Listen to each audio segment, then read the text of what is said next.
going back a few years, if you took a Disney Store product as a party gift, you won. Right. Welcome to the podcast. Thanks for joining us. Moving to, can you tell us a bit about your journeys with Disney so far and kind of how you've got to where you are and what you're doing? God, Your journeys. Been here a long time. Straight out of college, got a job with an agency, which was an external agency that did work for Disney. From there, was there for maybe 10 years, but we did everything from illustration to packaging through to product design. It was a real broad mix. But Disney Store was one of our clients. And then over the years, I ended up evolving and think I've got to get a proper job. Go into Disney, thought it'd be nice and easy, do 9 to 5, didn't work out like that. But through the business, packaging, illustration, fashion design, product design, style guides, right the way through the works. So it's a pretty broad mix. I've moved around quite a bit in contrast to Paul, but the common thread has been retail throughout my whole career. So after I was finished up with my design program, I jumped right into TJX. So you're probably familiar with TK Maxx here in the UK, stateside Max, Marshalls, Home Goods, Home Sense, was there for 10 years. And that's really kind of where I grew up, from graphic designer up to ACD. Similar to Paul, a lot of photography, art direction, graphic design, packaging, in-store signage, bags, videos, ads, radio spots even. So a really, really good training, I think, overall in retail. 10 years ago, I decided I really needed to make the hop into e-com if I did not want to become a kind of retail creative director dinosaur very, very quickly. And just joined Disney a year and a half ago. I think that's quite different for us in a way, actually, as well. Obviously, with our relationship, you guys are our clients. As an agency, we work, with you on projects, but you're creatives yourselves. Obviously, generally, our clients would be on the marketing teams or, brand directors. So that in itself is something probably quite unique, really, for clients. We've talked about that when we're shooting. It's we come in and I'm busy and I'm active and I'm involved. And I think that they all say that all the time. It's like this, we're not used to this. Yeah. It's like you get an art director come in and direct, but we normally used to do it ourselves. But it's good. But, we partner together on it and it's worked over the years. It's evolved. Yeah. I think it helps us elevate stuff as well, doesn't it? I think you guys have I hope so. What you're doing. And imagine if it didn't. It'd be terrible. But I think so. It's just a Disney experience. And the knowledge of the brand and the characters, just to add that little bit of flavour that you guys can't be expected to know.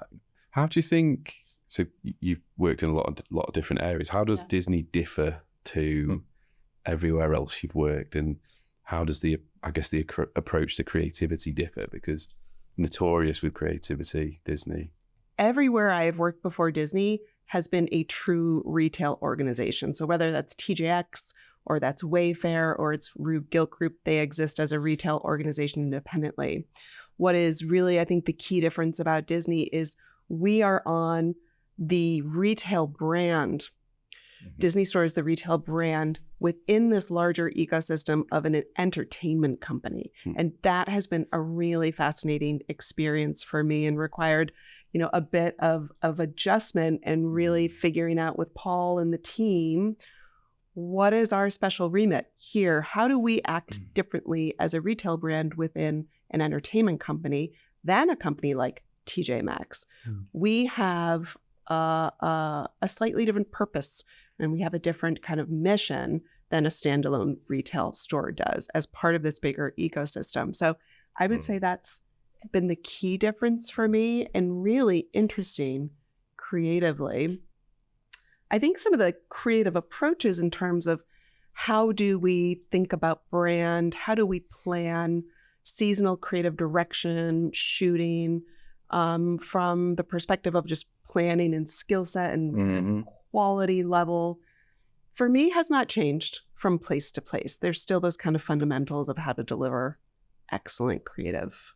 The way you describe that as well, we do have a similar challenge or approach in a way as of being part of our group as a studio, as a creative agency. We have shared values and vision to the wider group, but equally we need to have our own adaptations of that for it to be, you know, relatable and work for studios as a creative agency. So, you know, I think that's kind of like you with the retail element of the Disney team. I think that's, so whether you're at a TJ Maxx, you're at a Disney, you're standalone, you're part of a bigger ecosystem, you're working for multiple clients, but from one place, if you have sound strategy, you're going to deliver the right creative for your brand. Creative process as well. I think, has that differed when you got to Disney? Like, is there because they're quite methodical in their creative process. Have you found that's changed since you've moved? Or Yeah, absolutely. I think a couple of key differences for creative process at Disney is that we have the value of the existing IP, which does not exist in other companies, at least the ones that I have worked in. Right? Not many companies. No, it's so unique. It's vast. It's so unique. Yeah. So I think something that's particular to the creative ask at Disney, it's not necessarily what are we doing that is completely brand new, original from scratch. It is how are we continuing to bring this heritage IP to life for our guests as they move through this customer journey. We're not licensees. We do it for ourselves. We're Disney, designing for Disney, marketing Disney. We are biggest brand ambassadors we can have within the business. If we don't do it right or do it better, then we're not doing our job. You know, we've got to be the best of the best. Sometimes we are, sometimes we try to, but for the most part, we are. Do you feel a pressure to deliver on that story and that kind of heritage that exists with Disney? I sat back when, nah, of course, yeah. But, you know, you just get used to it. You know, you just, your expectations are always high. You aim here, if you end up here, brilliant. Yeah. But you've got to think better and think differently and evolve and not stand still and keep moving forward. Super important. So we're doing what we did last year. We're not moving on. You know, we've got to keep going and progressing, but with the same IP, evolving it, making it relevant and continuing to do that. Yeah. Super important. It's definitely, it's such a different brand to work for, right? Yeah. You can be a creative person, but doesn't mean you're going to get Disney as a creative. There's some people not really, but for the most part, it's such a fun brand to work on. You've got brilliant assets, brilliant content. If you're creative, it's just there to grab hold of and move with it, do some really cool stuff. And you're going to enjoy it, right? We've got so much to work with. Yeah. It's not within the same, we never do the same thing every day. I think that we have a unique opportunity too to bring some of that fresh thinking is about the infusing of just retail best practices into Disney store. Again, Disney is not a retail company. We are living within this one business within Disney and preserving the heritage of the IP, being strong brand ambassadors. All of these things are critical, but we really need to act like a retail organization as well to be truly successful. I think that's a unique opportunity for us and something that I've really enjoyed really trying to bring into the cultures, thinking as a retailer, and specifically, how are we bringing our IP to life as a retailer?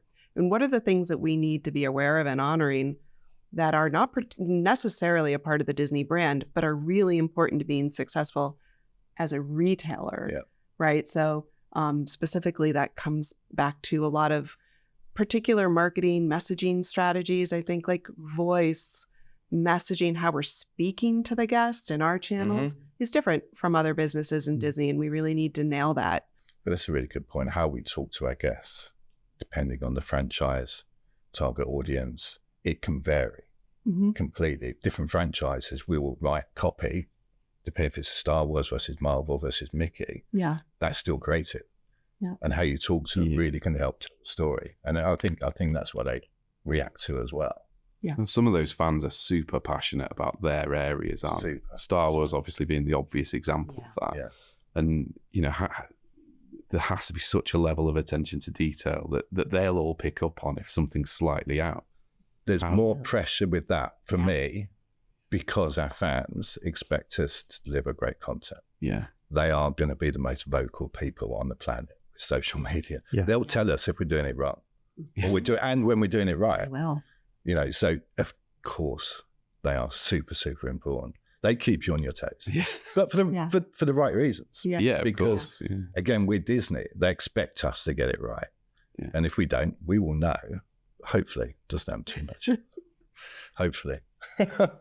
I spend a lot of time reading the comments on our Instagram posts because as a new person, it's a great way to get a deep dive into our guests. And it is amazing to me, just the passion that people feel, I say is unparalleled to anywhere else I've worked before. And it's really quite joyful. It really makes the job fun. So, And then within the business, is that then a something that needs to be solved? Or is that viewed as a an issue to fix, or I think a measure of it's something? been small details, maybe around. I remember recently seeing a post about an Ariel doll, and there was a lot of like, that Ariel doll does not necessarily look like the way that I picture Ariel.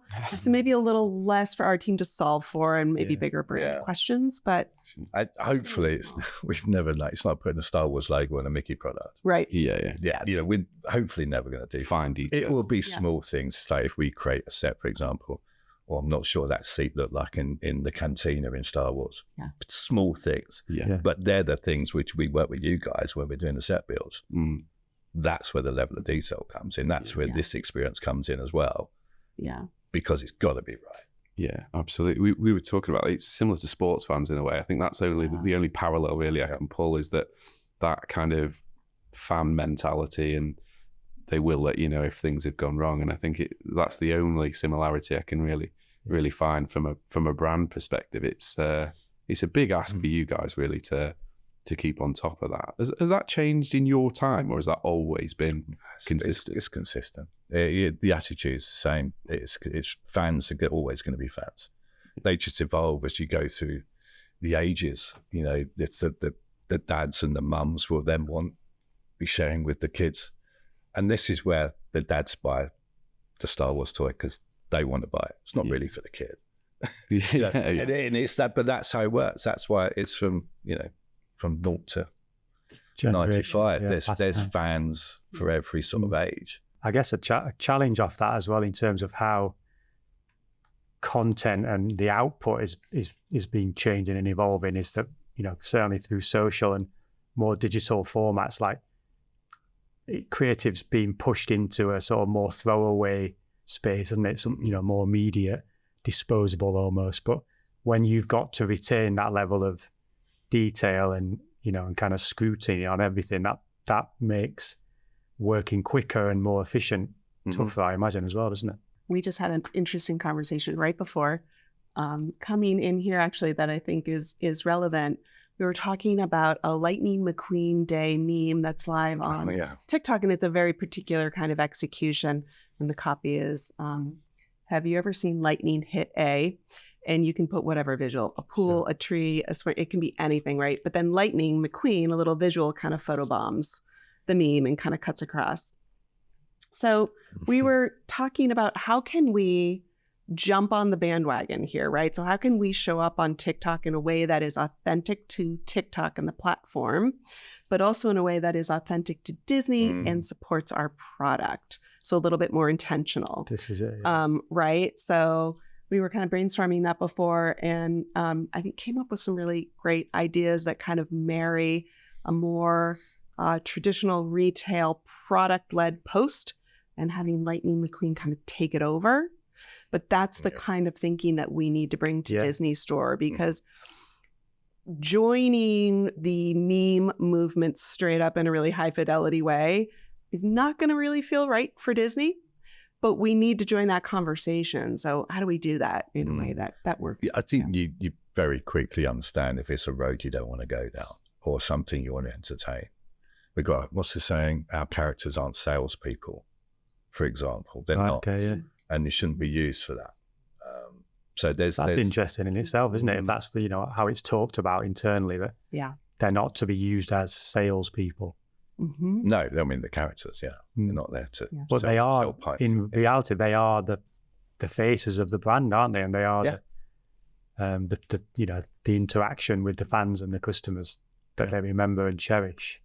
Yeah, it's interesting with the TikTok stuff as well. Like, Disney's notorious for that polish and that sort of level of production. It's how you translate that into a TikTok world that is very lo-fi and rough and ready. Yeah. It's a tough kind of move to make, I guess. Very live conversation again, isn't it? Very live.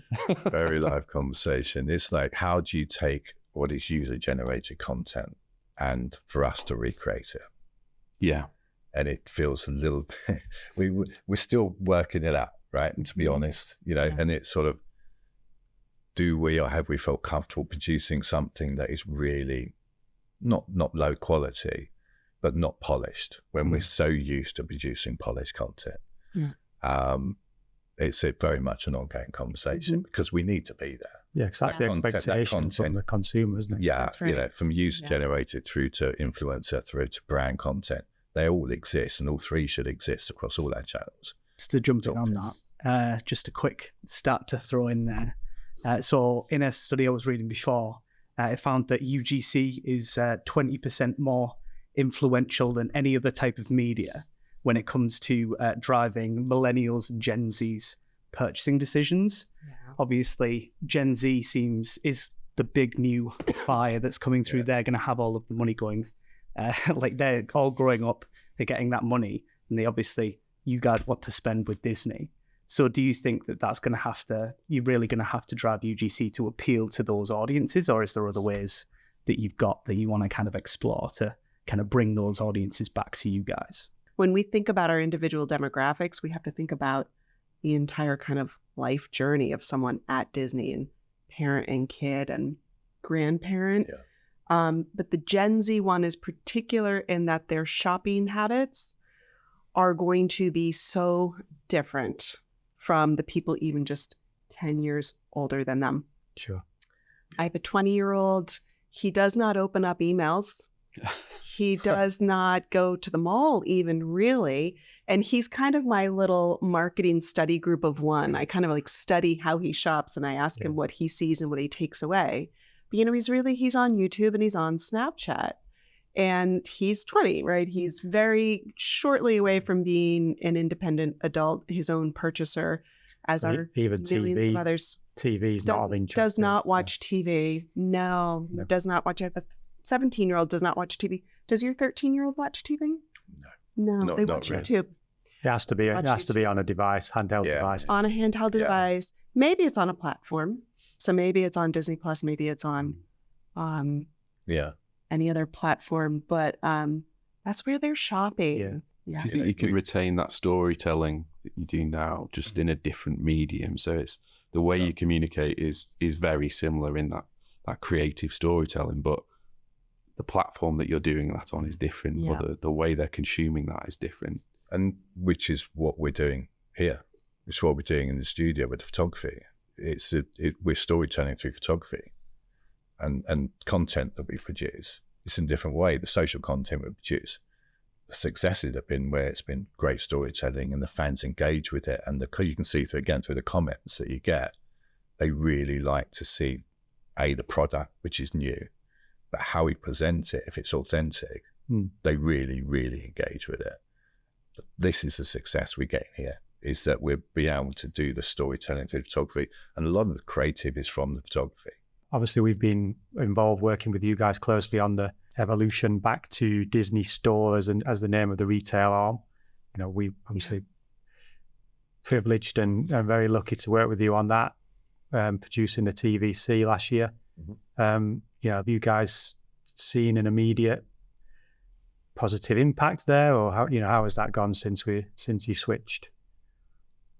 We've seen an upward trend in our just brand awareness at scale, which is great. That was one of our goals, I think. Moving to Shop Disney, there was a bit of took a little hit in brand awareness with our guests, as they quite simply use Disney Store as a search term online. So I think what we've seen since bringing it back is an uptick in that, which is great. A lot of just anecdotal guest feedback again on social at just the joy in bringing the Disney Store back, because there's so much nostalgia associated with it. And like Disney itself, Disney Store means a lot to a lot of people. there's a real emotional resonance with our guests and Disney Store. And I think it's a place that people can go in between their parks visits, they're preparing or they've come home. Disney Store means a lot. And again, our fans are really vocal, and Disney Store meant a lot. It's very, very clear. And there was a huge excitement when we went back. But it means a lot in terms of the product as well. Because, you know, we talk about parents, Disney Store means a lot. The product is ours, and that means a lot. It means it's premium. You know, going back a few years, if you took a Disney Store product as a party gift, you won, right? All the other parents were furious, right?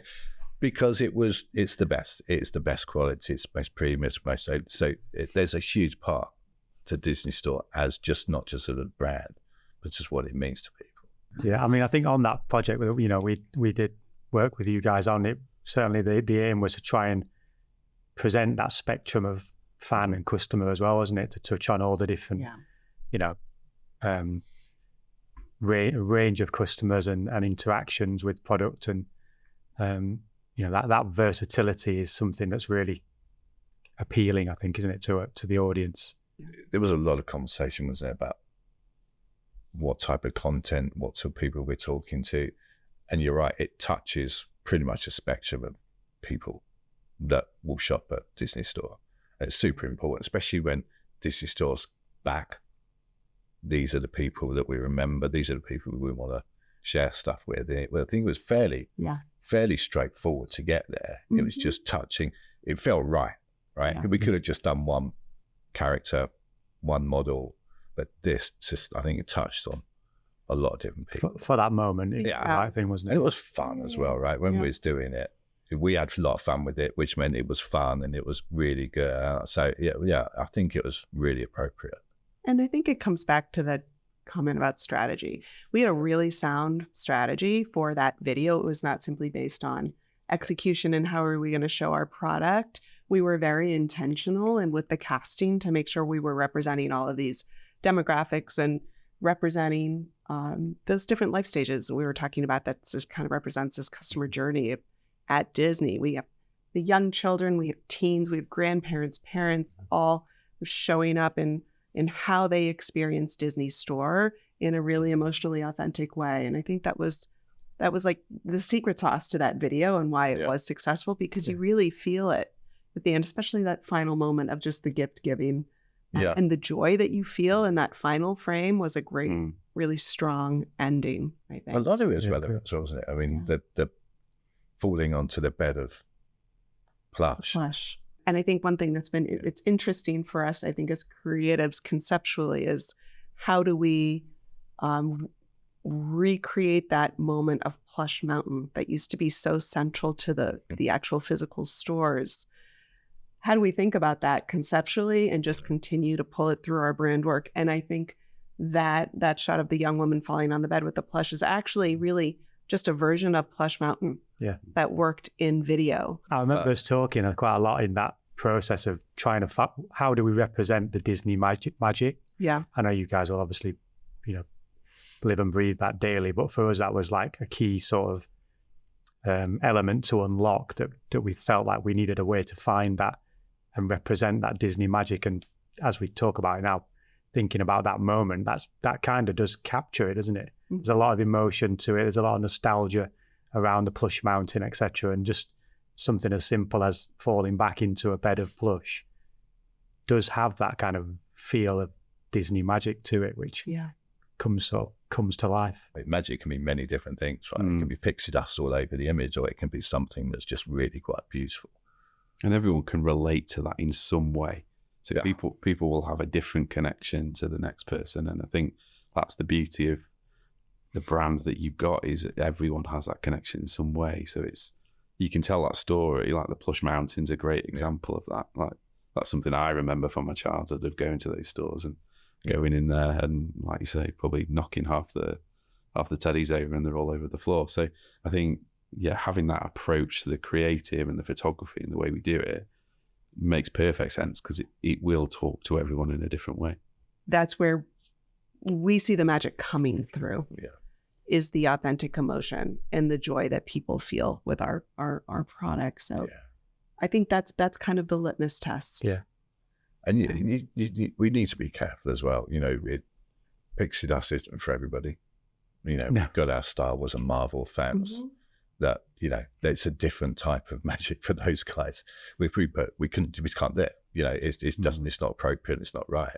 The creative principles must stay the same though, right? Whether it's Marvel or whether they don't necessarily have to have the pixie dust, but that thread that runs through every story. What is that version of the magic for the variety of franchise? Exactly. I think it's the storytelling. The storytelling. Really. So you referenced creative principles, and we do have global creative direction principles, and really the number one is storytelling, authentic emotion, quality, and exclusivity. So if you're thinking beyond pixie dust, to Paul's point, and you're thinking about Star Wars, the magic should come through if we are telling that story accurately. If we have a new lightsaber in hilt, are we showing those exclusive details? Are we showing how it works in a way that's truly superior to all of the other people who might be selling this very same lightsaber? Because we are working in a reality in which very few of our products are actually exclusive to Disney Store. You can find a lot of our products on Amazon, at other vendors. So we have to work extra hard to make sure that storytelling and emotion is coming through. Yeah. Because that is the magic. I think the we did it in the brand spot. Right? We absolutely did. The magic for the Star Wars piece of that was the collector holding his lightsaber with his collection. That's that version. It's through the eyes of the collector. And showing the connection with the child. The two princess girls on the bed playing with the dolls. Don't need pixie dust. That's magic enough, right? Because they're playing and they're engaged and they're enjoying. They're dressed up as a character. They're playing with the toy that's them. And they want to be that person. On this point, I've got a stat here around basically companies or brands with compelling stories. They usually have a 20% increase in customer loyalty. What kind of role do you think brand stories plays in kind of keeping those customers coming back, keeping them loyal, and just keeping them happy in general? I think it's about the right product, quite honestly. And for all the heart and love we give our creative, and it is definitely helping to drive the needle. An interesting trend that I've seen is pure response to product. There's definitely product that resonates with our guest and product that resonates less. And I've seen some very, very simple creative executions drive a ton of engagement simply because that just happens to be what the guest is looking for and they really get excited about. A falling piece of plush. A falling piece of plush. It's the very simple. The simplest piece of content we could have done. Yep. But a falling piece of plush in slow motion with the fur and the fluff and the softness of the bounce. Right. They just absolutely loved it, but you can feel it. You can sense how soft and cuddly it is. And it just works so well. In its simplest form, it was a very simple bit of content. Yeah. From a social perspective, is there specific audiences you've got, that will interact from a viral perspective, I guess, will increase engagement, like the Star Wars example we gave earlier, where there's a slight mistake, you're going to get hammered by kind of comments around you've used the slight wrong shade of beige for the side of this set or whatever. Product has got to be the biggest engagement we get. If we get the product right. I think the Star Wars Marvel posts are just a great example for this conversation. Yeah. The team produced 2 posts, short video content, virtually exact same execution, one for Star Wars and one for Marvel. And the Star Wars engagement was, I don't know, quadrupled. Oh, no. More. Hundreds times fold, It was just massively different, 30,000 likes to 1,500. Something like 1,500. Or something crazy like that. Because of one thing. Yeah. The product at the beginning of the Star Wars content was a product seems to have been waiting for a long time. Right. It was just a vehicle that I don't think we've ever done before. But then that's a really great example of if the product's right, it will be shared very quickly. bit of a, I guess, broad question to maybe come towards the end, but what does the future hold for the Disney store? Is there anything? That's a big one. You know, we keep producing great content. It's endless. And, you know, we're privy to some of the slate coming up for the next few years, and it's really exciting. So that's where we're going to take it. We're going to take this great content, produce great product, and keep pushing ourselves. And where it goes, it's endless. That's why you can look forward to the next year and the year after, because it's not going to be the same as this year. The products will be different, the characters will be different, the reaction will be different. It's endless. And different generations of people consuming that. Yeah. I think as a creative team, we're really continuing to work globally. When I joined the team, we had a North America team and a EMEA team who were operating quite independently. We now have one global creative team. And, you know, there's a lot of efficiencies and a lot of kind of practical reasons for that. But really, the real reason we're doing that is because consistent creative is elemental to any strong global brand. And Disney Store is a global brand. Keeping the magic coming, I guess. Keeping the magic coming. There she is. There's the magic. There's your line, Ash.